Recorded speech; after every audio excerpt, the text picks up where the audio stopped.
নমস্কার বন্ধুরা, চলে এসেছি রুমা কিচেন উইথ ফুড চ্যানেলে। আবারও আপনাদের অনেক স্বাগত জানিয়ে শুরু করছি আজকের মতো রেসিপি। তা বন্ধুরা, শীত তো পড়েই গিয়েছে, দেখতেই পাচ্ছেন।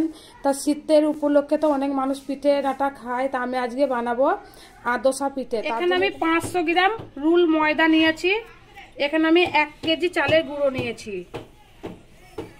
আমি আজকে একটু বেশি বেশি করব, কেন প্রথম দিন পিঠে বানালে ছেলেরা খেতে ভালোবাসবে, তাই একটু বেশি বেশি করে করছি।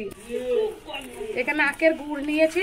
আমি পরিমাণ মতো নিয়ে নেবো মিষ্টিটা, আপনাদের যার যার মতো নেবেন। এখানে দেব স্বাদ মতো লবণ। আর এখানে আছে টিফিন কৌটোতে খেজুরের গুড়। আমি 1 বছর আগে কিনে রেখেছিলাম, আজকে ব্যবহার করছি। আমি এখানে সবকটা ময়দার উপকরণ নিয়ে নিয়েছি, জল দিয়ে খুব ভালো করে মেখে নিচ্ছি। আর আদোসার পিঠে কিন্তু খুব সুন্দর করে মাখতে হবে, নাহলে আদোসাগুলো ভালো ফুলবে না। তো এখানে দেখুন আমি এইভাবে মাখছি, অনেকক্ষণ ধরে ঠেসে ঠেসে মাখতে হবে।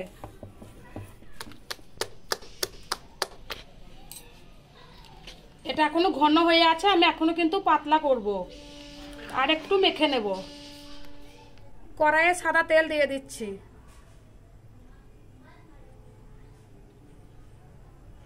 এখানে আমি হাতা নিয়েছি বন্ধুরা, এই হাতাতে করে আমি আদোসার গুলাটা দিয়ে দিচ্ছি।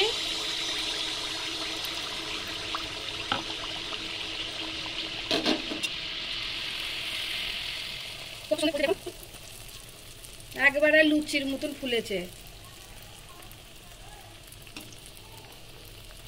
তো বন্ধুরা, আমি এখানে আগেও একটা ভেজে নিয়েছি, এই দেখুন এটাও ভেজে নিয়েছি। খুব সুন্দরভাবে কিন্তু হয়েছে, আর একবারে লুচির মতো ফুলেছে। দেখে মনেই হচ্ছে না যে আদোসা। তা কতটা নরম হয়েছে দেখুন, একবারে তুলতুল করছে।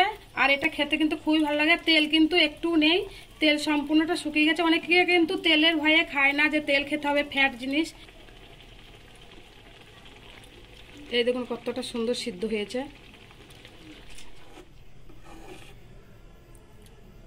আদোসা ভেজে নিচ্ছি।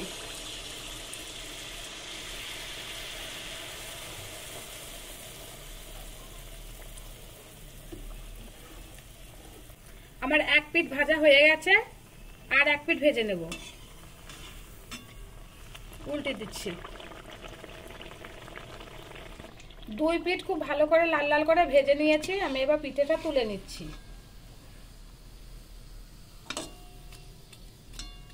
এই দেখুন বন্ধুরা, আমি এরকম ভেজেছি, বেশ টোপো টোপো হয়ে ফুলেছে। তেল ঝরিয়ে নিয়েছি, এবার নামিয়ে দিচ্ছি। এখানে আমি অনেকগুলো ভেজে নিয়েছি।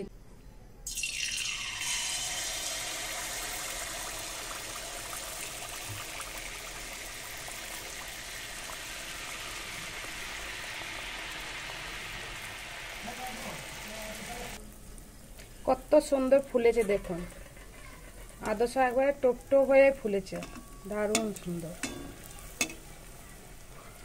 তো এখানে বন্ধুরা অনেকটা ভেজে নিয়েছি।